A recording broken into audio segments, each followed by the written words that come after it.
Welcome back in BCC family. एक बार फिर से बीसीसी परिवार में आपका हार्दिक स्वागत है। आइए आज फिर उसी एरिया वॉल्यूम के एक पार्ट जिसको हम लोग घनाभ कहते हैं हिंदी में, और इंग्लिश में उसे हम क्यूबॉइड कहते हैं। एक बार दिल की गहराइयों से बीसीसी परिवार आपके सफल, सुखद और समृद्ध जीवन की मंगल कामना करता है, और उसी में से आज एक क्यूबॉइड वाले पार्ट को, यानी जिसे हम इंग्लिश में क्यूबॉइड कहते हैं और हिंदी में घनाभ कहते हैं, इधर उधर की बातें न करते हुए मैं डायरेक्ट इस टॉपिक पे आता हूं। और अक्सर कहा जाता है कंटेंट इज किंग, तो मैं आपसे भी कहूंगा कि आप जब भी मेरा कंटेंट देखें तो आप कॉपी और कलम के साथ बैठे और उसको समझने का प्रयास करें। डियर स्टूडेंट्स, आज घनाभ के बारे में जो चर्चा हो रही है उसका सबसे अच्छा एग्जांपल मेरे हाथ में ये एक बॉक्स है। इसी को घनाभ कहते हैं, जिसके लेंथ, विड्थ और हाइट डिफरेंट होते हैं, उसको हम घनाभ कहते हैं। और जिसमें लेंथ भी हो, हाइट भी हो और विड्थ यानी चौड़ाई, ऊंचाई और लंबाई, ये तीनों हो, उसी को हम घनाभ कहते हैं। अब जरा ध्यान से देखिएगा, मैं देख रहा हूं घनाभ में कि LBH यहां पे लिखा हुआ है L surface area, I mean कि लेटरल सरफेस एरिया। क्या लिखा हुआ है? Lateral surface area. क्या लिखा हुआ है? Lateral surface area. तो जब भी लेटरल की बात करेंगे, यानी इसको हम हिंदी में वक्र कहते हैं, और लेटरल को कभी कभी इंग्लिश में कर्व्ड भी कहते हैं। तो जब कभी भी हम वक्र पृष्ठ की बात करें ना, तो ऊपर का पार्ट और नीचे का पार्ट छोड़ दिया जाता है, जो बाकी पार्ट बच जाता है उसी को हम लोग वक्र कहते हैं। चाहे किसी भी ऑब्जेक्ट के लिए अप्लाई हो, आपके घर में रखे हुए कोई भी ऑब्जेक्ट हो, कोई भी सामान हो, लोटा, थाली, बर्तन, कुछ भी, अगर उसके नीचे का पार्ट आप छोड़ दें और ऊपर का पार्ट छोड़ दें, तो बीच का जो बचा हुआ पार्ट होता है उसी को हम लोग वक्र पृष्ठ क्षेत्रफल कहते हैं। तो डियर स्टूडेंट्स, आप समझ गए होंगे। तो आप ऊपर का पार्ट अगर छोड़ते हैं, मान लीजिए नीचे का पार्ट है, ये ऊपर का पार्ट है, जितनी लेंथ इंटू विड्थ नीचे उतनी ही लेंथ इंटू विड्थ ऊपर, यानी LB ऊपर भी और LB नीचे भी। इसलिए यहां पर जो आप देखते हैं 2 कॉमा लिया गया है, इसमें 2LB है, यानी LB ऊपर और LB नीचे, यानी 2LB को हमने रिमूव कर दिया। 2LB को हमने क्या कर दिया? रिमूव कर दिया। 2LB को हमने क्या कर दिया? रिमूव कर दिया, यानी ऊपर का पार्ट और नीचे का पार्ट। इसलिए इसमें 2LB नहीं है, क्योंकि ये लेटरल है, क्योंकि ये कर्व्ड है, क्योंकि ये वक्र है। तो 2 × BH + HL। फॉर्मूला पर जरा गहराई से ध्यान दीजिएगा तो आपको समझ में आएगा। तो L क्या है? लेंथ है। B क्या है? चौड़ाई है, यानी विड्थ है। और H क्या है? हाइट है, जिसको हम ऊंचाई कहते हैं। तो लेटरल सरफेस एरिया होता है 2 × LB + BH + HL। अब आपके स्क्रीन पे है T surface area. T stands for total. Dear students, lateral आपने समझ गया, LB कहां चला गया? समझ में आ गया। 2 × BH + HL।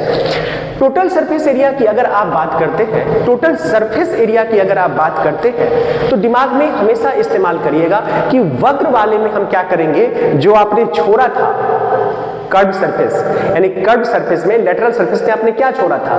2 × LB आपने छोड़ा था, उस 2 × LB को इंक्लूड कर लीजिए। देखिए यहां भी 2 कॉमन ले लिया, लेकिन यहां टोटल है इसलिए सब कुछ आ जाएगा। 2 × LB + BH + HL। क्लियर है? जब हम वॉल्यूम की बात करते हैं तो डायरेक्ट L × B × H होता है, इसमें कोई संशय नहीं होनी चाहिए।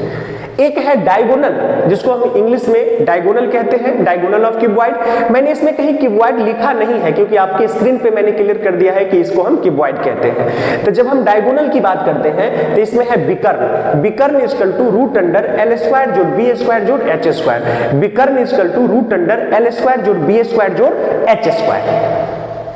अब एक चीज और मैं आपको बताना चाहता हूं, ये 4 फार्मूला अगर आपके पास है तो मुझे लगता है कि क्यूबॉइड से रिलेटेड, घनाभ से रिलेटेड कोई भी क्वेश्चंस आपसे नहीं छूटेगा। रही बात कि क्वेश्चन का पैटर्न कभी कभी घुमा देता है, तो पहले बेसिक चीज अगर आपके पास है तो कॉमन सेंस की बात है, आप उसे अच्छे से कर लेंगे। देखिए मैं पसीने पसीने हो रहा हूं, मेरे पास AC जब कमरा नहीं है, मेरे पास वैसे बेहतरीन संसाधन नहीं है, कम संसाधनों में भी मैं पसीने से तरबतर हुआ तो क्या हुआ? आपकी मंजिल मिलनी चाहिए। मैं पसीने से तरबतर हुआ तो क्या हुआ?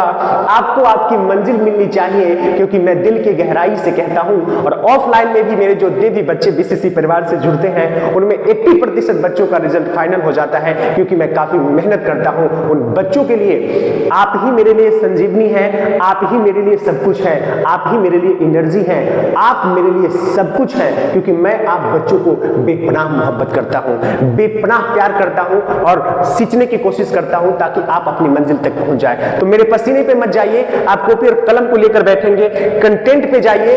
एसी कमरे की जरूरत नहीं है मेरे दोस्त, मुझे कंटेंट आप तक पहुंचानी है इस गर्मी में भी। आइए, तो आपने डायगोनल देखा। एक और मोटे मोटे तौर पर एक और बात मैं कर देना चाहता हूं, वो क्या, जरा ध्यान दीजिएगा। इसमें जब भी सरफेस एरिया यानी किसी प्रकार का एरिया अगर पूछे तो वो स्क्वायर में होगा, centimetre square, metre square, kilometre square. तो एरिया हमेशा सेंटीमीटर स्क्वायर, मीटर स्क्वायर इसमें होगा, और वॉल्यूम हमेशा सेंटीमीटर क्यूब, मीटर क्यूब या किलोमीटर क्यूब के रूप में होगा। इस बात से आप अवगत हो गए। डियर स्टूडेंट्स, अब आपके स्क्रीन पे मैं 5 क्वेश्चंस लिया हूं।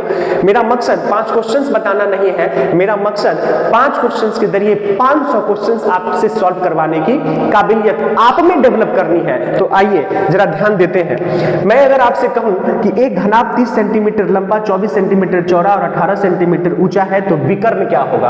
आप स्क्रीन पे देख रहे होंगे कि ये विकर्ण है, तो फट से मैं फार्मूला का इस्तेमाल ही कर लेता हूं, एक लाइन में बन जाएगा। डियर स्टूडेंट देखिए, ये एल है। क्वेश्चन कैसे पूछता है? सबसे पहले आप पूरा क्वेश्चन एक लाइन में पढ़ जाइए सेकेंडों में, और फिर उसमें देखिए कि इसमें पूछ क्या रहा है। तो जो क्वेश्चन आपसे पूछा जा रहा है उसमें क्या मटेरियल चाहिए, और वो मटेरियल कहां से आएगा? वो मटेरियल आपके क्वेश्चन से आएगा। अब जरा ध्यान दीजिए, ये 30 है डियर स्टूडेंट, ये एल है, ये बी है और ये एच है। देखिए यहीं से मैं क्लियर कर देता हूं, ये 900 हो जाएगा, ये 576 हो जाएगा और प्लस ये 324 हो जाएगा। डियर स्टूडेंट, जब इसको आप कैलकुलेट करेंगे तो ये मिलेगा 1800। जब इसको और छोटा करेंगे तो ये होगा 900 इंटू 2, आप इसको लिख सकते हैं। 900 का स्क्वायर रूट 30 होता है और 2 का स्क्वायर रूट नहीं निकलता है, इसलिए आपका आंसर हो गया ये नंबर। सिंपल है या नहीं है? कॉपी और कलम के साथ बैठिएगा, और यदि आपको मेरा कंटेंट अच्छा लगे तो प्लीज मुझे कमेंट के जरिए सजेस्ट भी करिएगा, ताकि मुझे एनर्जी मिलती रहे और मैं आप तक इस वीडियो को पहुंचाने में सक्षम होता रहूं। आइए डियर स्टूडेंट्स, एक घनाभ की लंबाई 24 सेंटीमीटर, एक घनाभ की लंबाई 24 सेंटीमीटर, चौड़ाई 14 सेंटीमीटर और ऊंचाई 7.5 सेंटीमीटर है। तो TSA देखिए यहाँ पे, ये आपका लंबाई है, ये L है, ये B है और ये H है। मुझे लगता है इसमें बताने की कुछ भी नहीं है। TSA हम शॉर्ट में लिखा हूं, total surface area. TSA total, TS surface और एरिया, इंग्लिश वाले व्यूअर्स भी ध्यान देंगे।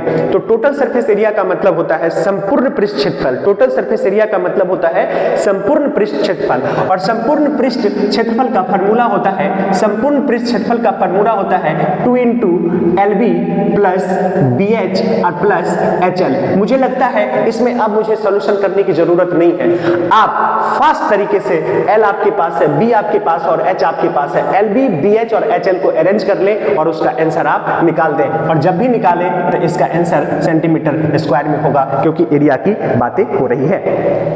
डियर स्टूडेंट्स, मैं अगर 3 नंबर क्वेश्चन की बात करूं तो इसमें मैं देख रहा हूं कि एक घनाभ 3 सेंटीमीटर लंबा, ये L है, 4 सेंटीमीटर चौड़ा और ये 8 सेंटीमीटर ऊंचा, यानी ये ऊंचाई है। तो वॉल्यूम आपसे कह रहा है डियर स्टूडेंट्स, एक लाइन में बन जाएगा वॉल्यूम इक्वल टू मैंने क्या कहा था? LBH। वॉल्यूम इक्वल टू मैंने क्या कहा था?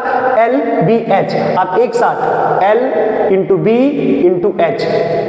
अब L का वैल्यू कितना है? 3 सेंटीमीटर, B का वैल्यू कितना है? 4 सेंटीमीटर और C का वैल्यू कितना है? 8 सेंटीमीटर। जब आप इसको गुना करेंगे तो आप पाएंगे 120 सेंटीमीटर क्यूब। ये आपका रिजल्ट हो गया। डियर स्टूडेंट, अब जरा ध्यान देंगे 4 नंबर क्वेश्चन। 4 नंबर क्वेश्चन में क्या कह रहा है? कह रहा है कि 10 सेंटीमीटर भुजा वाले 6 घनों को साथ साथ मिलाकर रखने पर बने घनाभ का वॉल्यूम। मैंने घन तो आपको बताया नहीं, लेकिन मैं थोड़ी सी बात कर देता हूं। घन का लंबाई, चौड़ाई और ऊंचाई बराबर होता है। तो देखिए इसमें मीनिंगफुल बात लगा दिया है। क्या कर दिया है? आपका मीनिंगफुल क्वेश्चन को बना दिया है। तो आपसे पूछ रहा है घनाभ का वॉल्यूम क्या होगा?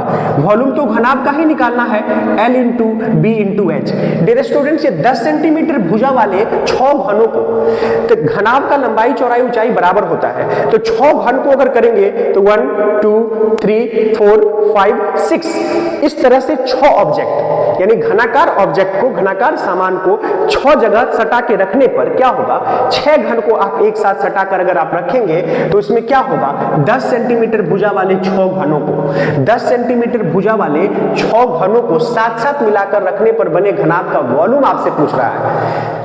तो मुझे L चाहिए, तो L कहां से आएगा साहब, 6 घन को आपने सटा के रखा तो लंबाई में परिवर्तन हो जाएगा कि एक घन की लंबाई 10 सेंटीमीटर दिया हुआ है, तो इसकी 10 सेंटीमीटर भुजा वाले, तो 6 घन को आप सटा सटा कर रखेंगे तो कितने हो जाएंगे, 10 गुने 6 60, यानी लंबाई हो जाएगा 60, क्योंकि 6 घन है, एक घन की लंबाई है, एक घन का जो लंबाई है वो 10 है, यानी लंबाई चौड़ाई ऊंचाई सब 10-10 ही है। तब उसको एक साथ सटा कर रखेंगे तो 6 ठो रखेंगे ना, और एक का 10 है तो लंबाई कितनी हो जाएगी, अगर हमने 6 घन को एक साथ सटा कर रखा और सबका 10-10 है तो 60 हो गई लंबाई, और ऊंचाई और चौड़ाई में कोई परिवर्तन नहीं, ऊंचाई और चौड़ाई में कोई परिवर्तन नहीं, यानी 10 सेंटीमीटर भुजा वाले, यानी ऊंचाई जो है 10 ही रह जाएगा, ऊंचाई 10 और चौड़ाई भी 10 ही रह जाएगा मेरे दोस्त। अब देखिए 6 पर 3 जीरो बैठा दीजिए, 6000 सेंटीमीटर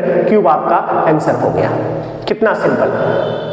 डियर स्टूडेंट्स, ये 5 नंबर क्वेश्चन देखिएगा, मैं इसे आपके लिए छोड़ रहा हूं, आप कमेंट के जरिए मुझे इसका आंसर देंगे। यदि आपको मेरा कंटेंट पसंद आए तो प्लीज लाइक करें, शेयर करें और सब्सक्राइब करें। डियर स्टूडेंट्स, मैं बार बार आपसे प्रॉमिस तो करता हूं लेकिन वो प्रॉमिस टूट जाता है, क्योंकि मैं भी अभी एक क्रिटिकल फेज से गुजर रहा हूं। उस क्रिटिकल फेज से गुजरते हुए आप तक वीडियो पहुंचाना मेरे लिए एक चुनौती से कम नहीं है, लेकिन मैं आपसे वादा करता हूं कि मेरी क्रिटिकल फेज, मेरा बुरा समय आपको प्रभावित नहीं करेगा। मैं कुछ भी हूं, कितने भी बुरे समय में हूं, कितने भी विषम परिस्थितियां मेरे साथ हो, मैं आप तक आपका कंटेंट पहुंचाने की भरपूर कोशिश करूंगा।